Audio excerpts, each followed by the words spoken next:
everyone for joining. We're, gosh, 1 week from Christmas today. Isn't it today? No, Christmas Eve is a week from today. So happy holidays to everybody. Today, we are talking about finding motivated sellers and preparing to win the listing. This is a RevUP that has so much content. So if you do not have the RevUP workbook, it's like a 60-page book for this class.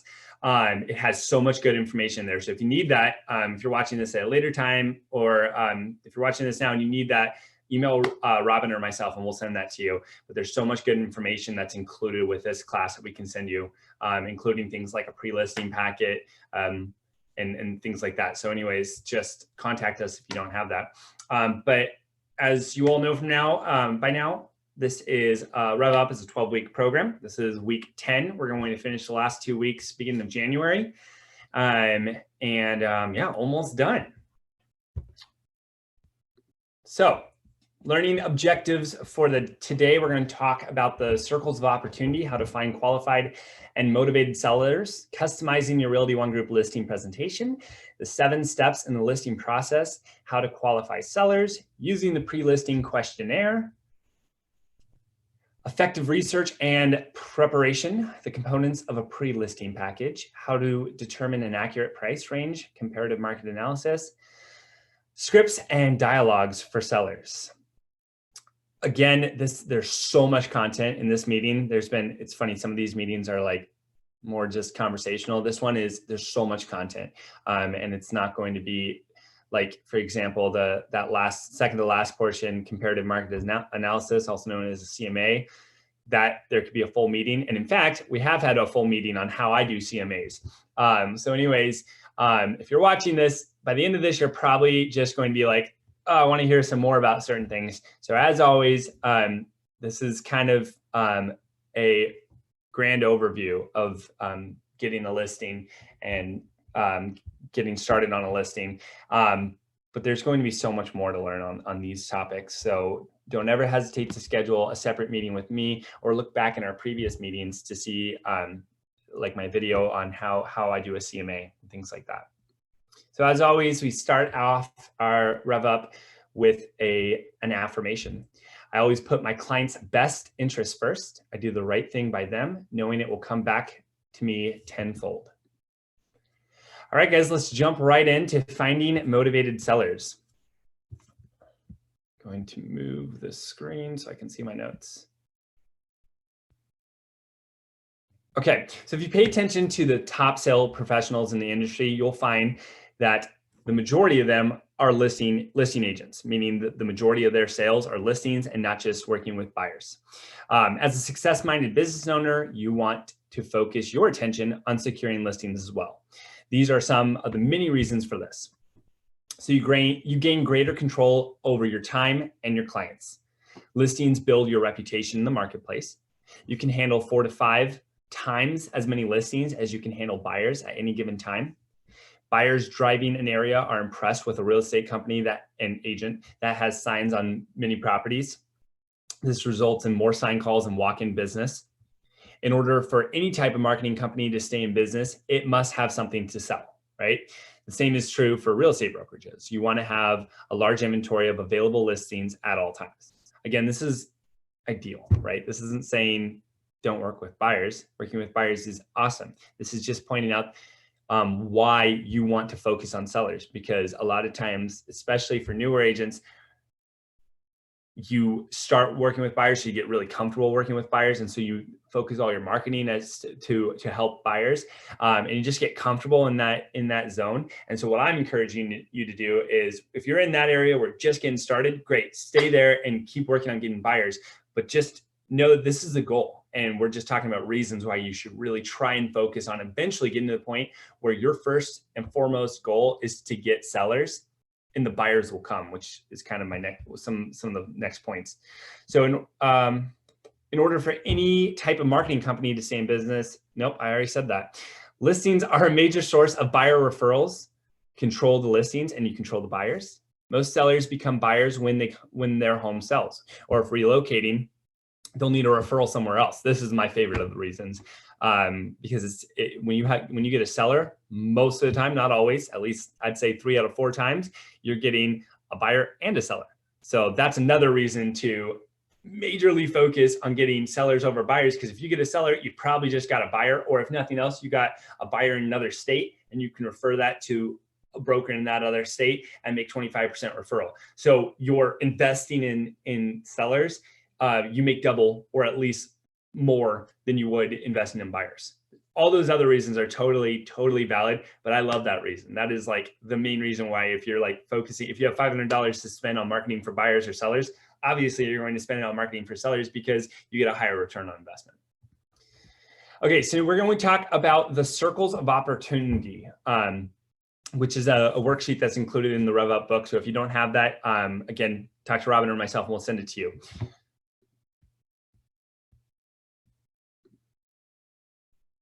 I don't know why. I guess it just wants that fade in, fade out there. Bam. No notes on the first slide. Okay, so we'll hop right in. Okay, so these are areas of opportunities. These are some areas where you should think about trying to acquire listings. Obviously, this does not cover everything. These are just some ideas. So we've talked about it in probably all the past meetings. Number one, sphere of influence, right? Your family and your close friends. This is the number one best way to get sellers because they already want to work with you. And so you want to make sure that you're marketing to them. Farming, this can include geographic farm or any select group that you stay in touch with on a regular basis. As we talked about in our farming RevUP, which I think was week 3 or 4, a farm is not necessarily a geographical area. It can be farming your gym that you work in. That's your farm, right? I want everybody at my gym to know that I am the real estate agent at that gym and I can answer any questions about real estate at that gym. So again, this is kind of, this whole slide here is kind of going back to, I can't remember if it's week 3 or week 4, but this is all regarding where you can get leads from. But instead of thinking about buyers, think about sellers. How can I get leads from my farm, sphere of influence, specifically for sellers? Door knocking, go right to the source, right? Choose areas close to home or in a farm and door knock. Hard during COVID times. I was going to say, don't do that during COVID. Absolutely. Open houses, same thing. We can't do them right now, but open houses are a phenomenal way to get listings. And you just kind of have to, it's different for each person who walks in. Most people who walk into an open house are interested in buying the home, but there's a lot of people, 1 out of 4, I would say, the people who walk into an open house are a neighbor who are just curious about the listing and what values are in the area. So we're going to talk about scripting later, but I love that tactic. When you're at an open house, most people are just looking for those buyers. Start looking for those sellers. And most of the time they're not ready to sell right now, but they're someone that you can add to your database, right? Add to your CRM or however you're keeping track of your contacts. But if you think of every single neighbor who walks through a door, or anyone who lives in the area who's just walking by, oh, I live up the street. If you think of every single person like that as a potential listing, you're going to think about your open house totally different, because you're not going to go, oh, just a neighbor, have fun, let me know if you need anything. You're going to go, oh, neighbor, that's a freaking listing, and maybe a buy also, right? And so you're going to say, do you want, what do you think of the listing, right? I'm going off the top of my head here, but the idea is, think of somebody walking through your home and say, so what do you think of the listing? And they're like, oh, well, I'm kind of surprised that it's listed this high. Yeah, it's crazy. The market's really hot. Are you interested in hearing what your home is worth? Such an easy script. It's not invasive. You're not asking for their business. You're just saying, if you want, I can send you a CMA to show you how your home compares to this and see if your home's worth roughly the same or more or less. Just kind of a mindset change there. Expired listings and for sale by owners, that's another great source for finding sellers. I mean, those are literally sellers, right? Whether it's past sellers or FSBOs, for sale by owners, are current sellers. They're literally raising their hand saying, I'm a seller. They just aren't your client. So that's a great way to get listings. Online marketing and social media. Mailers, that kind of goes back to the farming. If you have a good budget for mailers, sending out postcards to a certain area, we have lots of great content on that. Little note here, that's a really good point. When it comes to mailers, remember that once you commit to mailing, you really want to commit. I always tell, whenever an agent in our office comes to me and says, hey, I'm thinking about spending some money on sending mailers to a certain neighborhood. I tell them, okay, what's your budget? And they say $500, let's say. And I say, okay, so let's be clear. Your budget is $6,000 for the year. And that's the way you have to think about it, because you want to invest for at least a year in a neighborhood, because mailers don't work right away. I'm not going to send mailers to my neighborhood and on that first mailer get a phone call. It's just not going to happen. I can almost guarantee it, because most people get the mail, they throw it away. But if they get the mail consistently every month and it's saying, hey, here's home values in your area, here's what your home is worth, they're eventually, even though they're throwing it away, they're seeing that's Christy's face. She keeps sending me values in my area, throw it away. And then eventually something's going to come up for 1, 2, 3 of them, where they're going to be like, well, she obviously knows what she's talking about. I'm going to give her a call. That's the idea of mailers. It's like all marketing, the majority of the time, you're not going to get it on the first time. You have to be consistent. So whatever your marketing strategy, but if you find your monthly budget, but make sure you can afford that for the full year. And I try, what I do when I choose some area that I'm going to market, I literally transfer the yearly budget into a separate savings account, and I pay myself back when it charges my credit card, right? So it's $500 a month, and then I'm going to transfer $500 that month to my checking account to pay myself back. But that way, it's not even in my account. I've already spent it. Does that make sense? It's really the best way to do it, because you might as well spend $1,500 on a trip to Hawaii if you're just going to do it 3 months. It's seriously really, really important. Isaac, why don't you tell our agents where they can get these addresses, where they can get this information? Yeah, the best way to get addresses, I'm sure there's other ways, but what I do every single time is I call title company. Whatever title company you're working with, you can call your title rep, or if you don't have a title rep, then just Google whatever title company, and just say, what I do is I draw out a map, street by street by street by street. I say, hey, I want to be in this area, or you can, if it's this, 4 bordering streets, you can just say between this, and this street. And I give them whatever else I want to, what's the word? Whatever other criteria to limit my list, because in general, I would encourage you, there are exceptions, but I would encourage you, if you're trying to market to sellers, what's one easy one that we're going to eliminate? How about renters, right? I don't want to send this to renters. I'm sending home values. My renter does not care what the value of the home that they're renting is, right? So I'm going to say, okay, here's where I want to be. I want only homeowners. And then you can get more specific. Let's say they send you a list and it's 1,000 people in that area. And you're like, well, I don't have a budget to email 1,000 people every month. So let's limit it a little bit more. So you say, okay, I only want people who've bought 2 years or longer ago. That's an idea that maybe should be thought of again, because nowadays, if you bought a year ago, you probably have a lot of equity in your home. But that's the idea, right? Generally, after 2 years, you have enough space where you can buy a home, enough equity. Other things that people look for, sometimes people are like, I only want to send this to absentee owners, right? People who own that home and they have a renter in it, or they own that home as like a second home and they're paying taxes and they're like, oh, well, maybe I should sell. I'm not saying to do that, but that's something that some people do.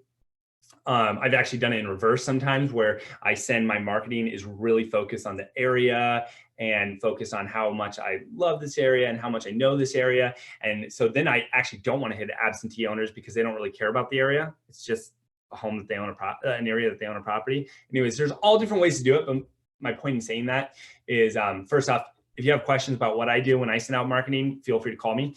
But secondly, if you pull a geographical area and it's too many contacts, then start to whittle it down to more likely sellers, people who are more likely to sell a home. You can even also, some people don't like this, but you can also look for, say, okay, bigger geographical area. Tell me everyone who's behind on taxes or mortgages in that area. Those people are probably really likely to want to sell. Though you might get some pushback on those people. They might be like, the title company will give you that information. Yeah, it's not free. It's normally 2 cents a lead, but you only pay for it once, right? So 2 cents times, whatever, which it ends up being under $10, right? Even if you're getting a ton of leads. Isaac? It might be more than that. It's been a while actually since I've done it, but it's under 5 cents. Why don't you discuss distressed sellers? Because that's something we need to be especially careful of. I think as the eviction freeze lifts, there's going to be a lot of people who are behind on payments. And I think with COVID, it is a very sensitive subject, more so than typically. So yeah, let's talk about distressed sellers. There's so much to discuss with that. So I will briefly talk about it, but we do have a meeting where that I did with Seth Goodstein, who's a real estate attorney in our office, where we really dove deep on distressed sellers. So maybe, Robin, we can find that one and send that with this too. But in general, if you're talking to a distressed seller, there are certain disclosures that you need to send to them. And so if you ever are talking to someone who's interested in selling, you don't have to send this in your postcard. You don't have to do anything with your postcard. You can just send it to a distressed seller. But if you start getting to the point where you're going to list your home, there are steps you have to take, and there's a lot of steps. So so rather than go off the top of my head and miss things, I'd rather say watch the video. And if you ever have that, if you ever do have a distressed seller, talk to me.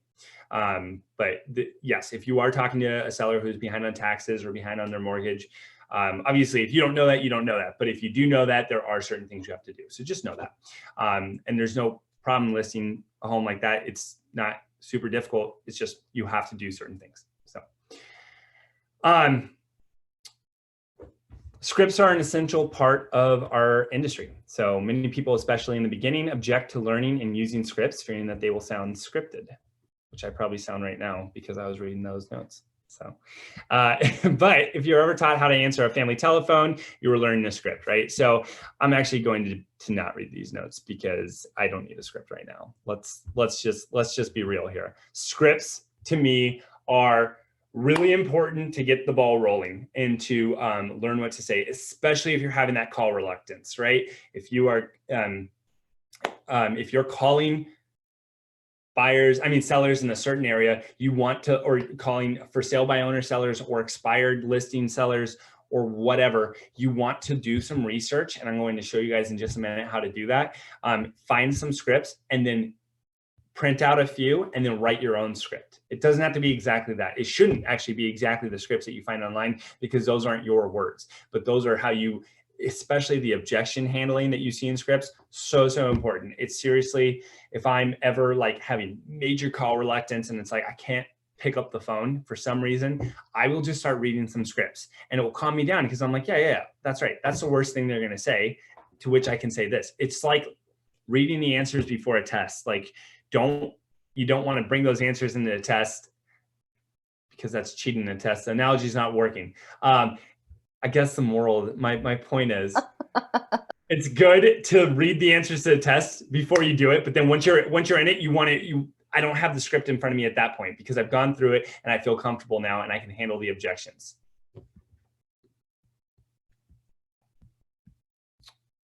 Okay. A simple script. This isn't really a script. When I was reading through the slides ahead of time, I thought it was interesting. They called this the script, but it's an important thing to think about. When you're talking to, whether this is more so when you're talking to someone who's not necessarily a cold lead, somebody who's already in your database. Craig Benson last Tuesday talked about this, but this is a good thing to think about if you're ever struggling, like, okay, what am I going to say in a conversation? Like, you want to have a reason for calling them and you don't want to be like, hey, how's it going? Good. How's it going with you? And be like, good. Okay, bye.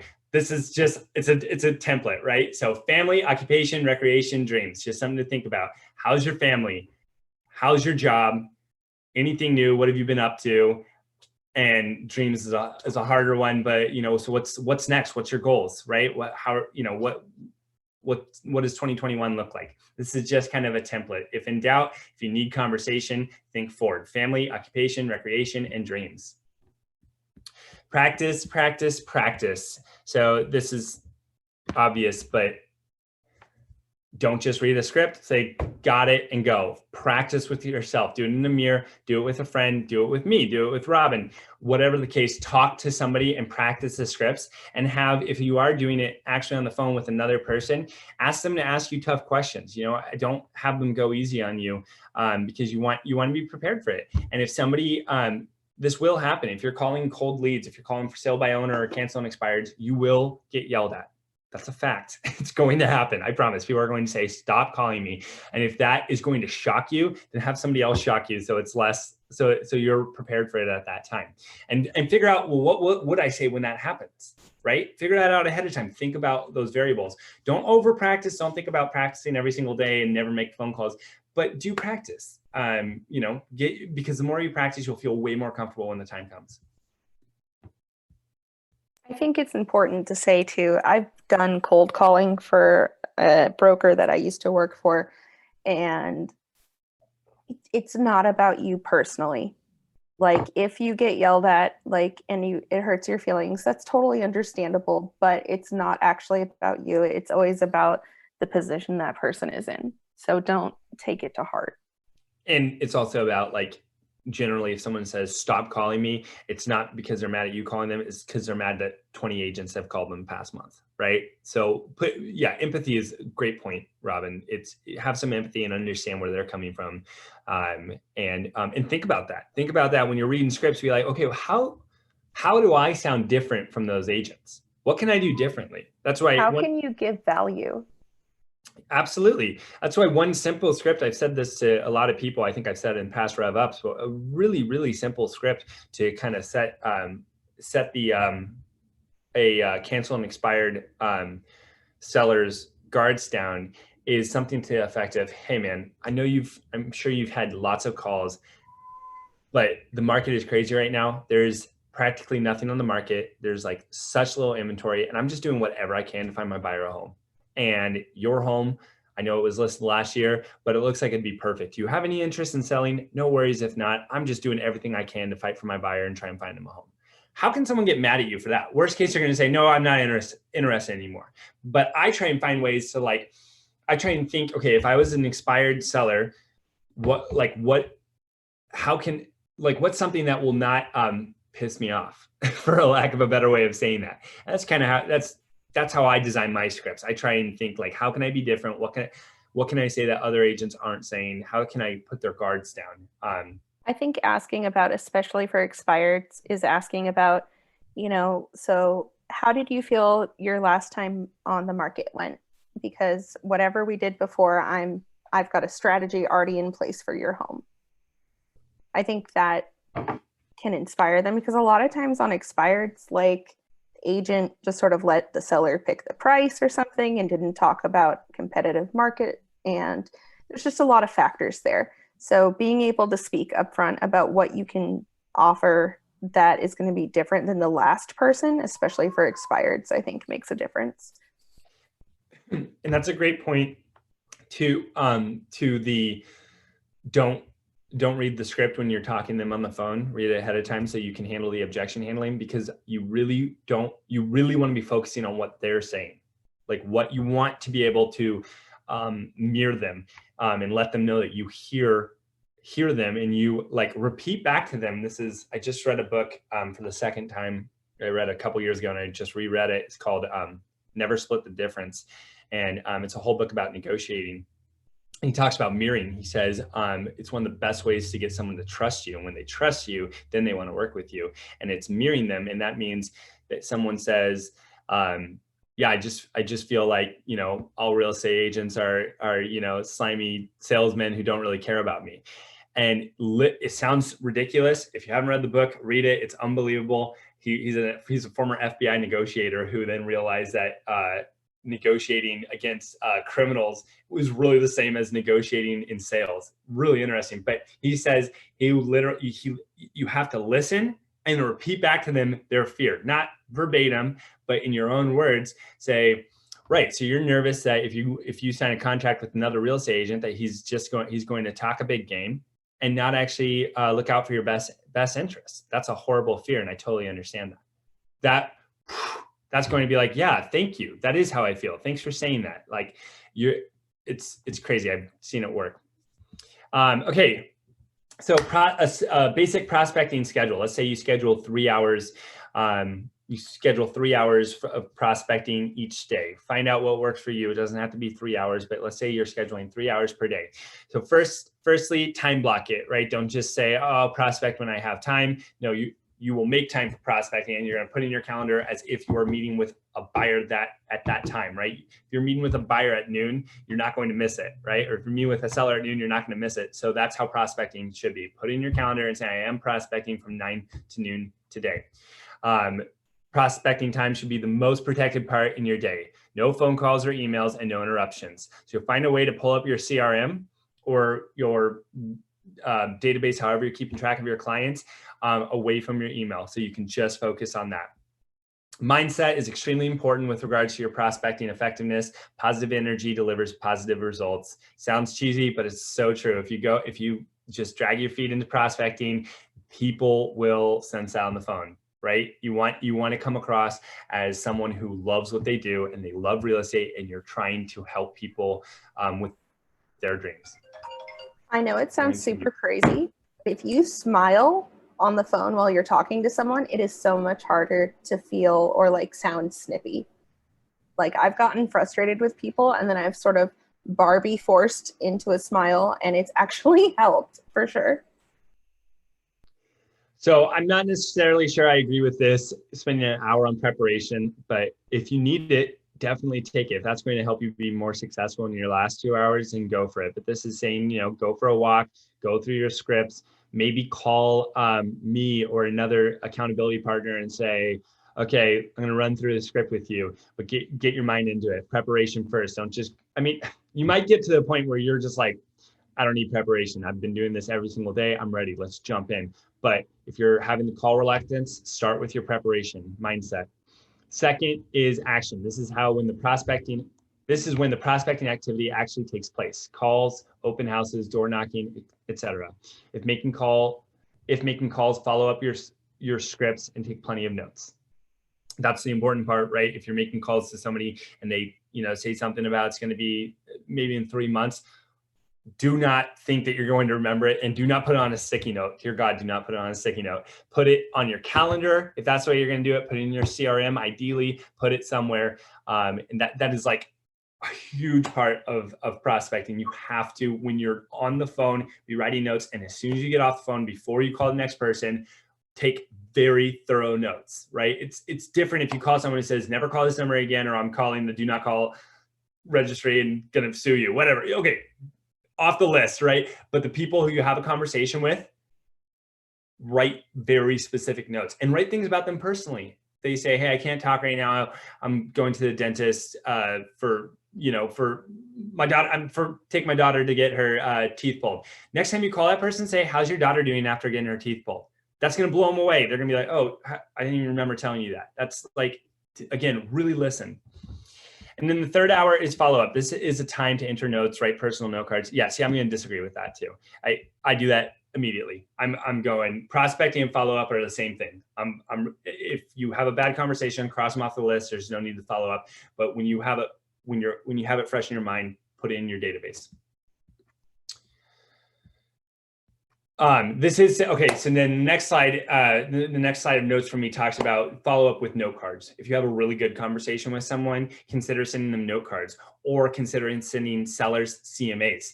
So I guess that's partly what they mean by having the third hour be follow up. So if you have a conversation, if I call Chrissy's like, yeah, I'm not really sure. We've talked about selling a home, but I'm just not really sure.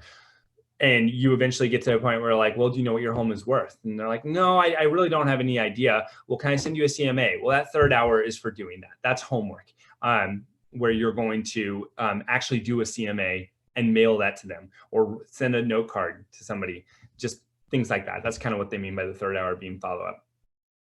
Because I do agree with that. I will say the follow-up in your database, that's immediate, but the bigger follow-up, like if you have homework, if you're going to send them a CMA or something like that, that's where you want to, you do want a separate time for that, because you don't want to get in the weeds on a CMA and that takes 45 minutes and then lose all your prospecting time. We're going to cruise through this because Craig Benson just talked about this in our meeting on Tuesday. This is about, I still need to upload, so apologies. Yeah, maybe you can do this all in one, because these meetings really coincide. So this is a track sheet. This is a handout also with this RevUP. So we'll include Craig Benson's handouts from his meeting. Find what works for you. Take, print them all out, see which, make your own. But the idea is track it. I'm going to be really brief because I said we talked all about this on Tuesday, but you want to track it. Even if you only make 5 phone calls in one day, track that you made 5 phone calls and then save your worksheets. So then you can go back and be like, man, January was really slow. I wonder why. Well, it's because I was busy around the holidays and I didn't make my phone calls like I said I was, which is fine. But at least you can see, when you see that you didn't put the work in and you didn't get the results, it encourages you to put the work in the future. I like this little number example here. I want to read this portion because this is really well said. Wouldn't it be great to know how much each phone call is worth? For example, the average sale price is, this is using their examples, our numbers are different in our area, but let's say the average sales price is 200,000 multiplied by a 3% commission, that's $6,000. If it takes 100 phone calls to obtain a prospect that buys or sells, then that means each call is worth $60. Figure out what that number is for you. Even if you don't know exactly because you haven't had a closing yet or you haven't had enough closings to really calculate that, figure it out, right? If you're like, okay, I think it's going to take 150 phone calls to get a closing. Well, our average sale price is more like 400,000 and our average commission is about 2.5%. So that's $10,000. Do the math and you're gonna be like, holy shit, $60 a phone call? Yeah, I can make 10 phone calls. Like, that's pretty good money, which is why we got in the business. So I love that example. I think that motivates me. Math equations like that really motivate me, and I really encourage you to find those numbers that work for you. All right, let's talk about preparing to win a listing. So this first portion of the meeting was all about prospecting and getting listing appointments. Now let's talk about preparing for a listing appointment. So step 1, let's get a listing presentation. We have a free listing presentation provided by Realty One Group Corporate. It is customizable, and I highly encourage you to get it on the marketplace. It's on the marketplace or resource center, right, Robin? Yeah, so we have it in our agent resources folder. We have it in our ROGTK brokers group. I can email it to you. Or if you go to branding.realtyonegroup.com, you can find it over there to download directly as well. Love it. And so that's something that's free. It's already included. You have to do the work and put your information in and customize it. We do also, as a service here at Realty One Group, offer a customized listing presentation. It looks really professional. If you want to see an example of that, happy to share you a PDF of one that's been done. But if you want to do that, what's the price on that one, Robin? So we have 2 versions and they're both $150. It's like the only marketing we actually charge for because Sarah and I go so in depth. So we find all of your past reviews. We look at your social media. We customize page per page pretty much. It's really a custom, beautiful presentation. You don't need it. You can definitely use a free one. But if you're strapped for time and you know you need a listing presentation, $150 is just to cover our costs. It's not something that we're profiting on. It's just money that we use to pay Robin and Sarah for doing the extra work because they have to really focus on making it custom to you. If you are making one on your own, here's some things to consider putting in it. Your background and what makes you uniquely qualified to sell their property. That's like a bio, right? But maybe change your bio to be more focused for sellers because it's a listing presentation you're just giving to sellers. So talk about why you would be a good listing agent. Yeah, if you don't know about this and if you don't know how to word this, look at what agents in the industry are doing lots of listings, go on their websites and read their bios. That's an idea and see what you can take from it. It's not plagiarism. It's just getting ideas. It's talk about your company and how it supports you and the seller. This is really important. This is not to boost us, but this is to boost you because if people, especially if you're less experienced, it's a hard sell to say, yeah, let me list your home in what's going to be the biggest transaction so far in your life.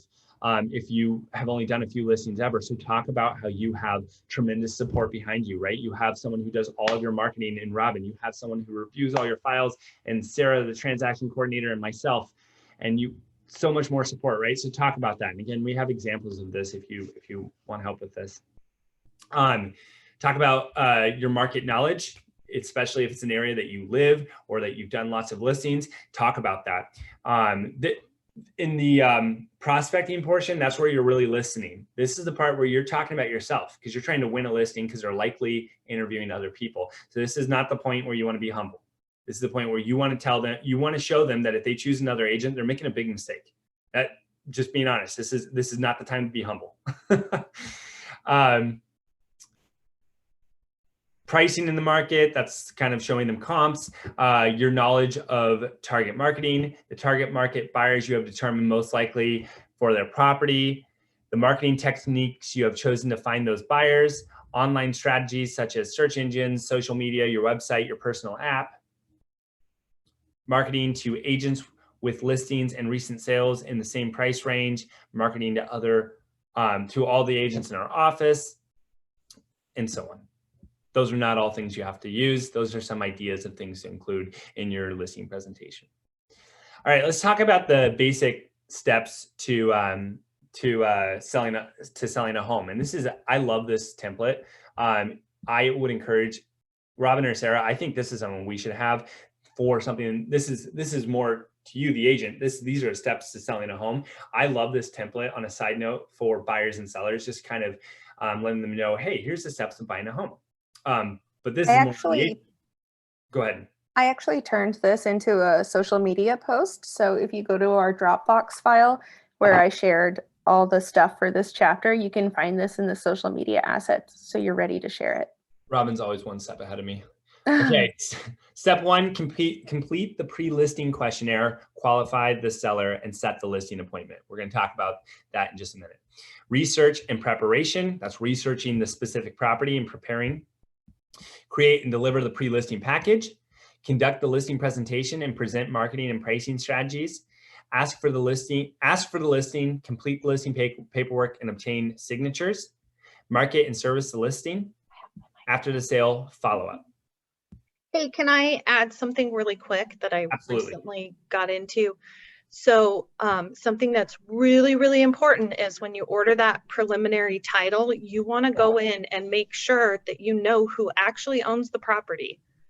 Because if it's not the person that's signing your paperwork, you don't have the listing and you don't have the right to sell the property.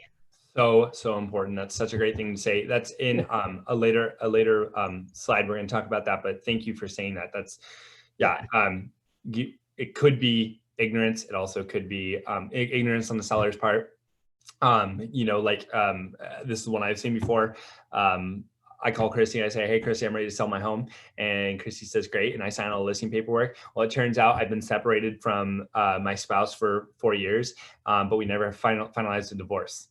Guess what? She's still a seller, right? So it's not contractual, the listing agreement, because Christy didn't get both sellers to sign.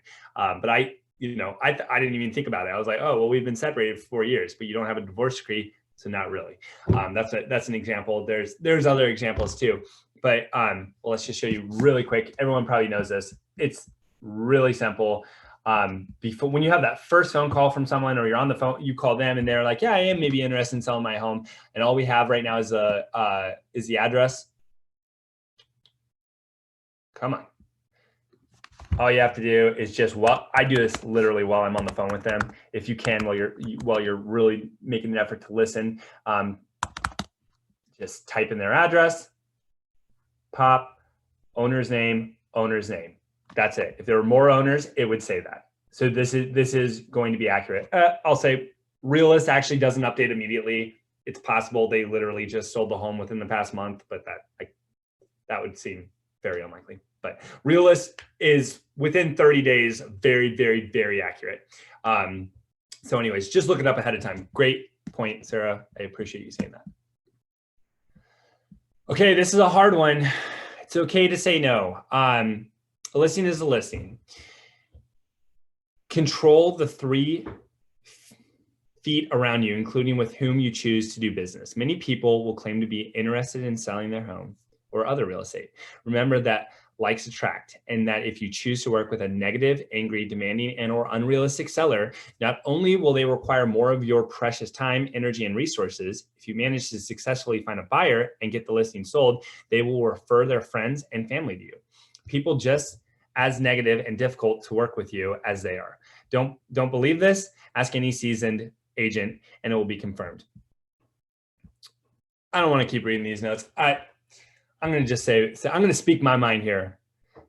Most importantly, when I'm talking to a seller, I want to make sure they're realistic and they're motivated. I'm not telling you what to do with your business. I'm just going to say, if you're talking to a seller and they want to list their home at 450 and you are damn certain that it shouldn't be listed any higher than 400 because you're looking at comps and there's no other comps that support up to 450. And they say, yeah, if we can't sell it at 450, we're just going to hang on to it.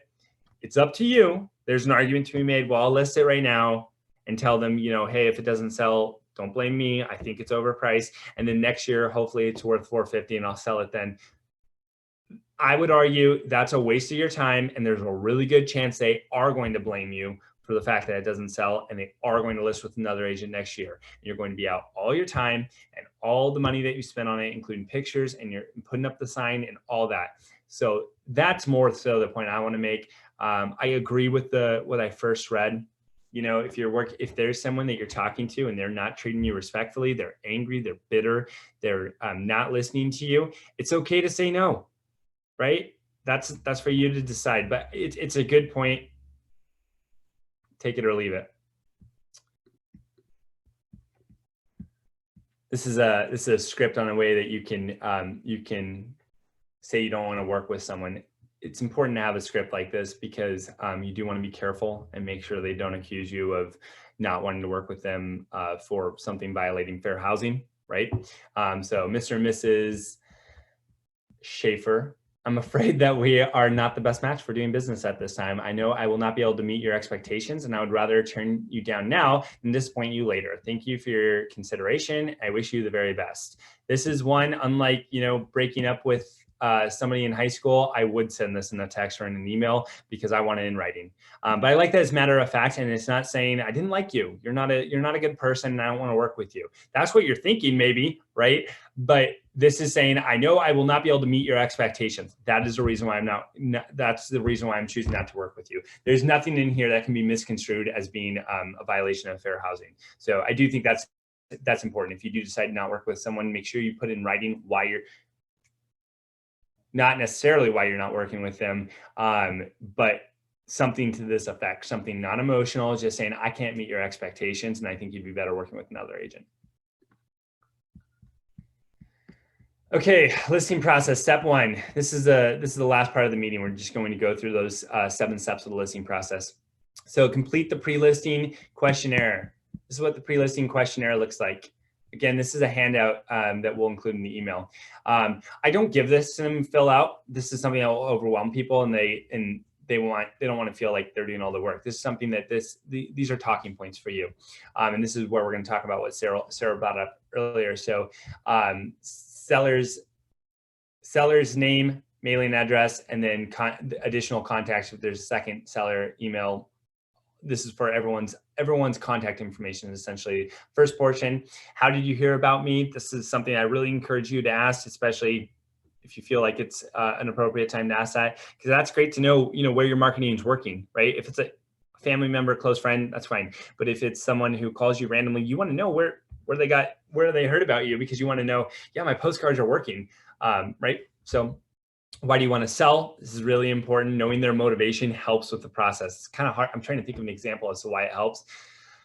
There are reasons, and I'm just blanking, but it is, it's helpful to know why somebody wants to sell, because when you know their motivation, you can kind of use that to their benefit and your benefit later in the negotiation process.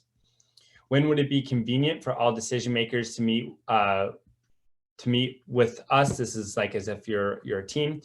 Where are you moving to? Do you already have a real estate professional there? Very important. Do not forget to ask that question. Christy and I talked about that last week. Oh my gosh, that's so important. When do you need to sell? How much do you want to list for? That's another important question that we'll get into a little bit later. This is optional. Say you can tell them, hey, I want to work on net proceeds sheet, so I can tell you what you're going to net after all your expenses. Do you want to share with me what your mortgages are if you have multiple? That way you can really dial in exactly what they're going to make be pretty close. Are you interviewing other agents? If we answer If we answer your questions to your satisfaction, will you list your property with us? This is an example. You don't have to use this exactly. These are some ideas of things you can ask.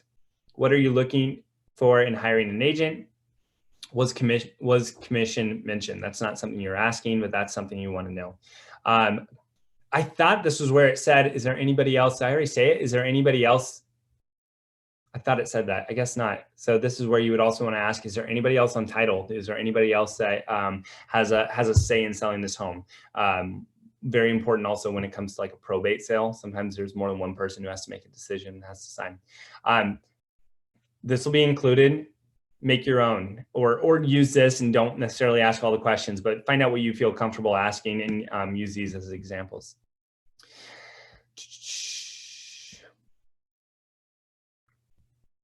Let's get back to my slide.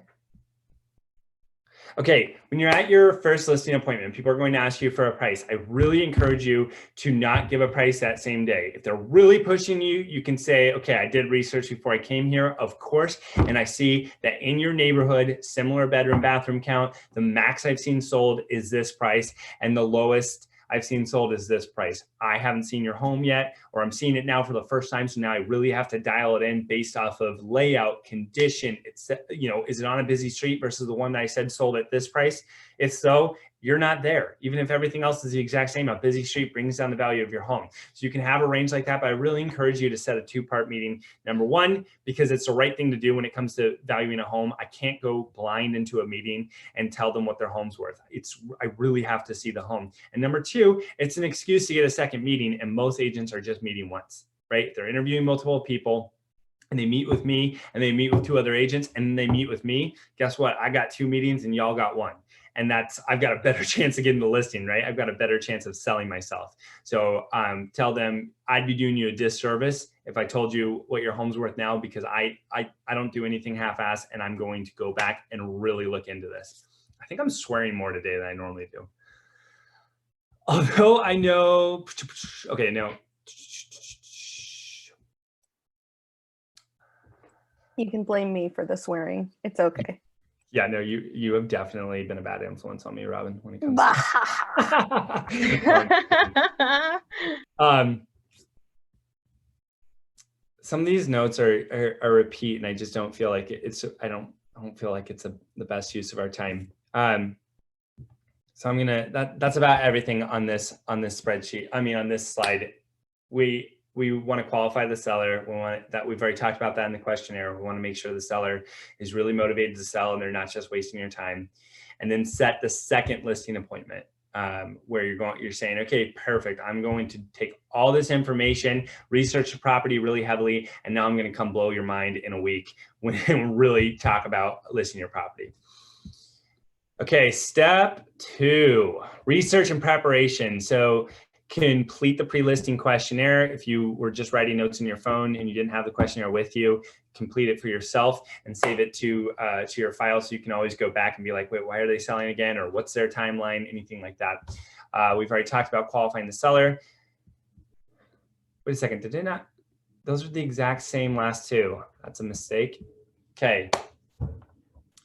Next, we're going to talk about the CMA. This is another one like the distressed seller, where we've already done a long meeting on this. So on how to do a CMA. So I'm going to be really brief.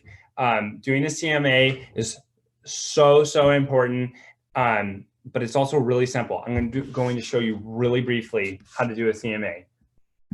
And then I encourage you to go back and watch the previous video. So I do CMAs in Matrix. Other people use other programs, but Matrix is the way that you can dial in things the most. So it's a single family home, quick. So let's say I am comparing, there's a home in the historic district here in Tacoma that's 3 bedrooms and 2 bathrooms and 1,800 square feet. This is how I do it. CMAs, you'll find your own way to do it, but I'm just going to show you based off of my experience. Most importantly, you want to see the solds. When you're doing the CMA, the solds are the only thing that really matter to an appraiser. If there's a property on the market that's listed at $500,000, but the highest sold is $450,000, an appraiser is not going to care about the active listing. It could be listed at $1 million. You know, the seller could be crazy. but you really want it sold are the most important. So I'm going to start with just the past 6 months. I'm also going to check pending inspection, and active, because I want to know what's on the market and what's recently just come off the market. But I'm going to start with that, and we're going to expand if we have to. Not going to put anything in the price right now. I'm going to put in 3 bedrooms and 1.75 to 2 bathrooms. The reason I'm doing that is because the value of 2 bathtubs versus a bathtub and a shower is nothing, in my opinion. It's 1,800 square feet. This is not an exact science, but I'm going to start kind of tight. I'm going to look at anything from 1,600 to 2,000. The lot size is a standard lot size. Let's say lot size is something like an extra 0.25 on a bathroom. If it's a huge lot, that is valuable, but it's not. If it's 7,000 square foot lot versus a 10,000 square foot lot, maybe slightly affects the value because you have a slightly bigger backyard, but not really. So I'm not going to search by that. Also, this is an old historic home, and so it just does not compare to newer homes. They just don't. So we're going to go 1990 or less. Not an exact science. There's nothing specific about 1990 that I'm doing that. That's just kind of, I'm going to start there. And then I want to look at only residential. I don't want to look at condos or manufactured homes or multifamily. Okay, that's my basic search. Now I'm going to go in the map, and I'm going to look at everything in this area. And so let's say this is in the historic district. So this is where knowing your area is super important. So I know, because I just moved from here, but I have a home here, and I lived in this area for 5 years. I Street, that turns into 21st, is a very important dividing line. When you get down there, property taxes, I guess that's up technically for, say, north of I Street and 21st, property values go up, property taxes go up, different, debatably better schools in that area. So ideally, I want to stay on this side. Obviously, anyone who knows Tacoma knows that the vision is a dividing line. This is Hilltop, this is the north end, does not even remotely compare. Same with 6th Ave. 6th Ave is a dividing line. Central Tacoma versus North Tacoma, it does not compare. So for me, I'm going to do something like this. And this is, again, not an exact science, but I'm just kind of showing you guys how I think.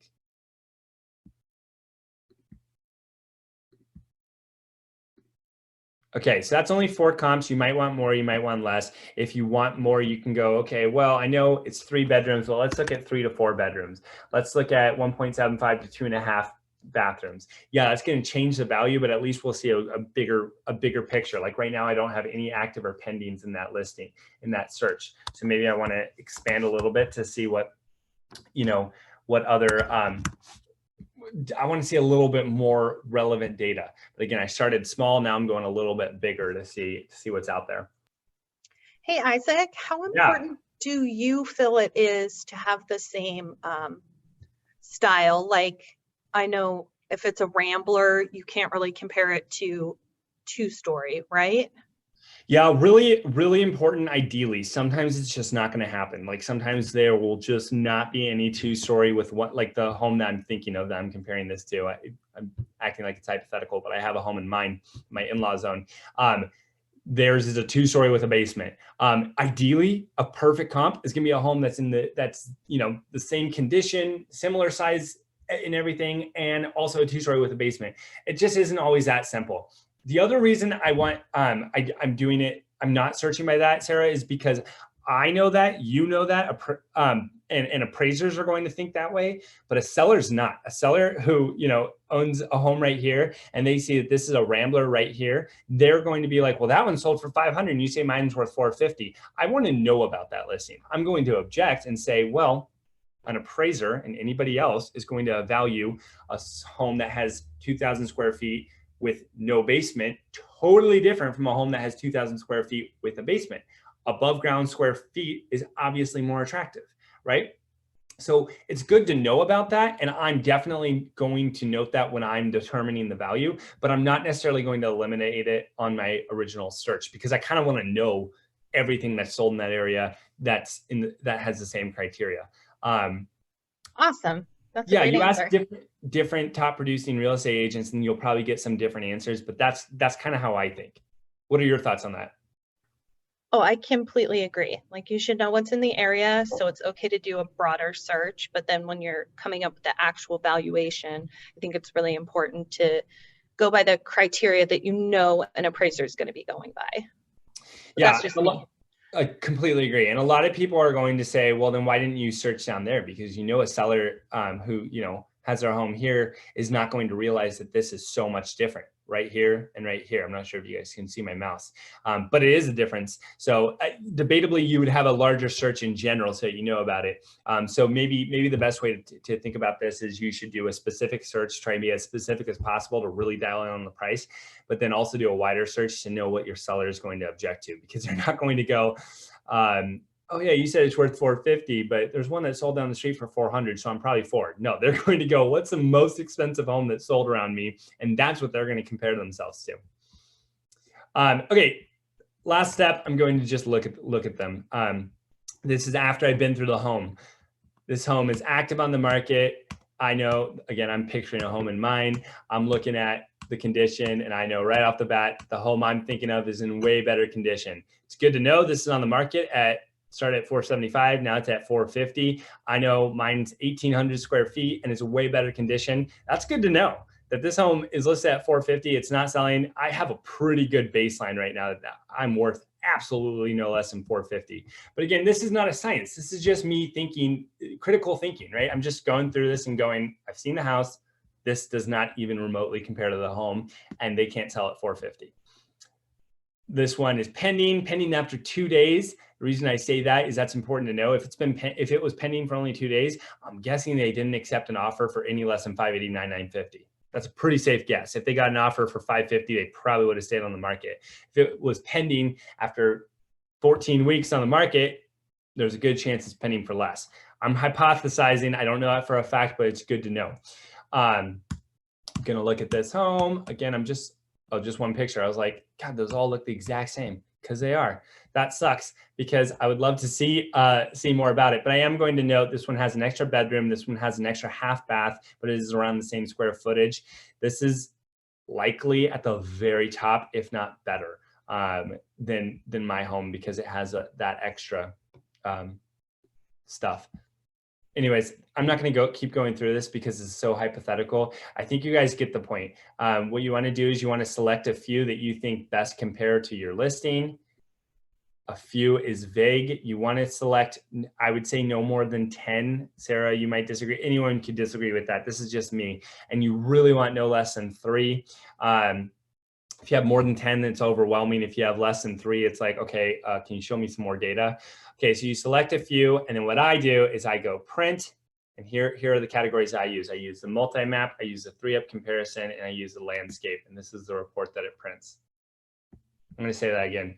Multi-map, if it's not showing you, you click more. There's a ton of categories. CMA, one-line landscape, and the 3UP comparison. So it shows my sellers know, oh yeah, our home is right here. They can really quickly go dial in and be like, yep, I see, this is my area. They're going to see, and that's kind of the point of the first slide, a little basics about each one.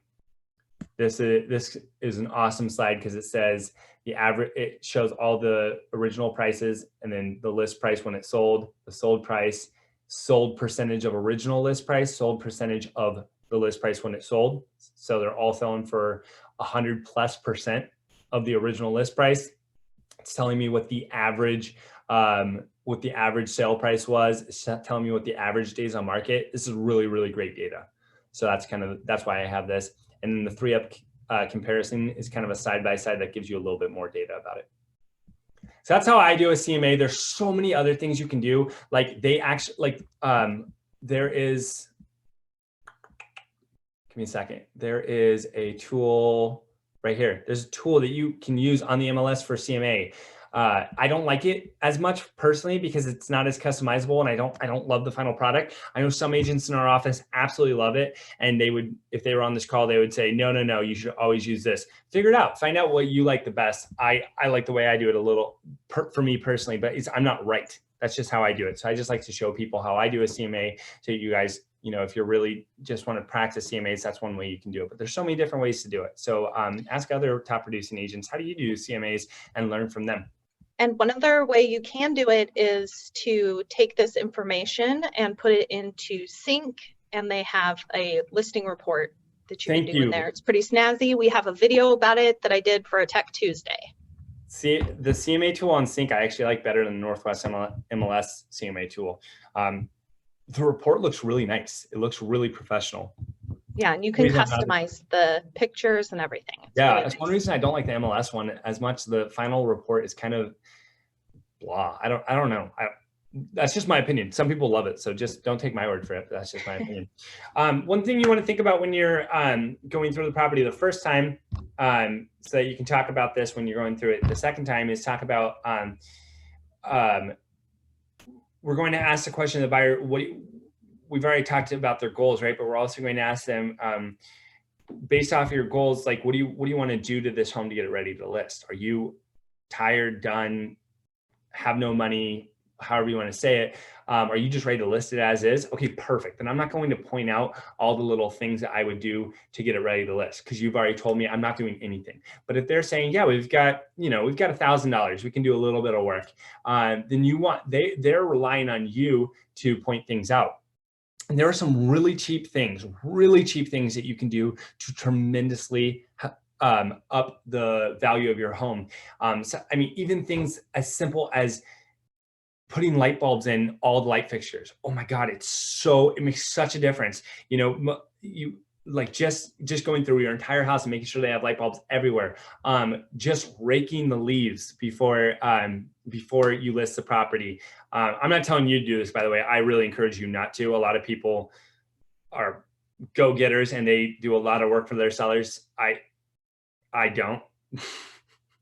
I would sooner, if it's a very expensive listing, I'm making a great commission, I might pay someone to do it as a gift to them, but I'm absolutely not doing that stuff. Maybe on my way to the listing appointment, I'll buy them some light bulbs and say, put these in all your lights.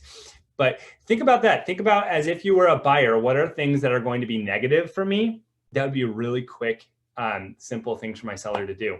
I also talk to sellers about if they're going to be occupying the home.